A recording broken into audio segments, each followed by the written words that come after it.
ஒரு ஊர்ல ஒரு மன்னர் இருந்தார். அழகான அரண்மனையில அவர் இருந்தார்.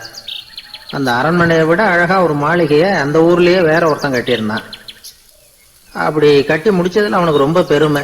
எத்தனையோ செல்வந்தர்கள்லாம் வந்து பார்த்துட்டு, இந்த மாளிகையை விலைக்கு கொடுத்துடுறியா, எவ்வளவு விலை சொன்னாலும் சரி நாங்க வாங்கிக்கிறதுக்கு தயாரா இருக்கோம் அப்படின்னு சொல்லி கேட்டு பார்த்துட்டாங்க. நான் இதை விற்கிறதுக்கு தயாரா இல்லை அப்படின்னு சொல்லிவிட்டான். அவ்வளவு சிறப்பா கலை அம்சத்தோடு அதை கட்டி முடிச்சிருக்கிறான். அதுவே ஒரு பெரிய அரண்மனை மாதிரி இருந்ததுன்னா பாத்துங்களேன். சுற்றிலும் அழகான பூந்தோட்டம். ஒரு நாள் அவன் எங்கேயோ வெளியூர் போயிட்டு திரும்பி வந்துகிட்டு இருக்கிறான். அப்போ அந்த மாளிகை தீப்பெட்டி எரிஞ்சுக்கிட்டு இருக்கு. பதறி போட்டான். விலைக்கு கேட்டவங்க யாராவது இதை செஞ்சிருக்கணும், இல்லைன்னா மன்னரே செய்த சதியே என்னவோ, இப்படிலாம் அவனுக்கு சந்தேகம். ஒரு மூலையில உட்காந்து அழ ஆரம்பிச்சுட்டான். அந்த சமயத்துல அவனுடைய மகன் அங்க ஓடி வந்தான். அப்பா அழாதீங்க, இதை நான் நேற்று ராத்திரியே நம்ம ஊர் மன்னருக்கு வித்துட்டேன். இதை கட்டி முடிக்க நமக்கு எவ்வளவு செலவாச்சோ அதை போல 3 மடங்கு விலைக்கு வித்துட்டேன்.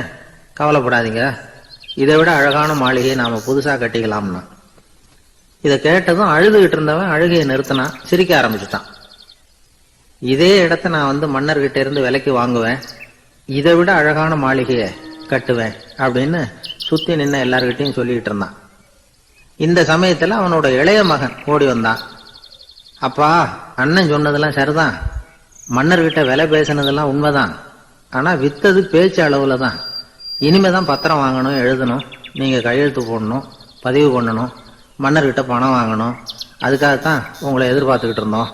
அதுக்குள்ள இப்படி ஆயிட்டுதுன்னா. இப்ப சிரிச்சுக்கிட்டு இருந்தவன் சிரிப்பை நிறுத்தினான்.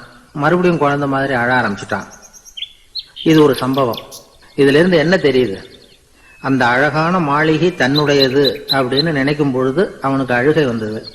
அது தன்னுடையது இல்லை அப்படின்னு நினைக்கிற போது சிரிப்பு வந்தது. மறுபடியும் அது தன்னுடையதுதான் அப்படிங்கிற உணர்வு வரும்பொழுது அழுகை.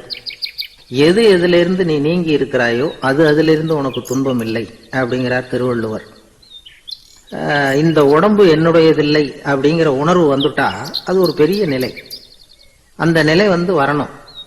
எல்லாத்தையும் பயன்படுத்திக்கலாம், ஆனா பற்றுல விழுந்துடக்கூடாது. உலகத்தில் இருங்கள், ஆனால் உலகத்தவராக இருக்காதீர்கள். உலகிற்குள் இருங்கள், உலகம் உங்களுக்குள் வந்துவிட அனுமதிக்காதீர்கள். விலகி இருங்கள், விழித்திருங்கள், மௌனமாய் பார்த்திருங்கள் அப்படிங்கிறது சான்றோர் கருத்து.